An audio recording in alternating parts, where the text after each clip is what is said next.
কিছুদিন আগে আপনারা দেখেছিলেন যে আমি কিছু লেবু সংগ্রহ করেছিলাম এবং সেই সাথে কিন্তু ডালগুলো ছাঁটাই করে দিয়েছিলাম, যেটার একটা পদ্ধতি ছিল। তো জাস্ট তার কিছুদিন পরে দেখুন আমার লেবু গাছে কিন্তু আবার নতুন করে লেবু এসেছে। কিছু লেবু বড় হয়ে গেছে, এই যে দেখুন এই লেবুগুলো বড় হয়ে গেছে। এই পাশেও এই যে একটা লেবু, এটাও বড় হয়ে গেছে বা বড় হচ্ছে। আবার সেই সাথে কিন্তু হচ্ছে অনেকগুলো গুটিও এসেছে। এই যে দেখুন গুটি, আর সেই সাথে কিন্তু এই যে ফুল, এই যে দেখুন এই পাশে কত ফুল। সো ছাঁটাই করলাম, ছাঁটাইয়ের পরে দেখুন মাশাল্লাহ যে এরকম ফুল আসতেছে, ফল আসতেছে, গুটি আসতেছে।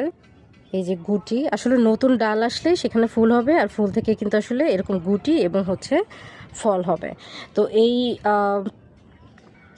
টবে লেবু গাছ কিভাবে করবেন, কিভাবে লাগাবেন, কি ধরনের মাটি ইউজ করবেন, কি ধরনের পাত্র ইউজ করবেন, তারপরে হচ্ছে আপনার ফুল ঝরা কিভাবে রোধ করবেন, ফুল কিভাবে গাছে আনবেন, ফল কিভাবে গাছে ধরে রাখবেন অর্থাৎ গুটি ঝরা রোধ করবেন, এগুলো নিয়ে কিন্তু আমার চ্যানেলে অনেকগুলো ভিডিও আছে। সেই ভিডিওগুলো দেখতে চাইলে যেটা করবেন, আপনারা আমার চ্যানেলে যাবেন, চ্যানেল থেকে প্লে লিস্টে যাবেন, প্লে লিস্টে গেলে লেবু গাছ নামে একটি প্লে লিস্ট পেয়ে যাবেন, সেখানে কিন্তু আমার আগের ভিডিওগুলো পেয়ে যাবেন।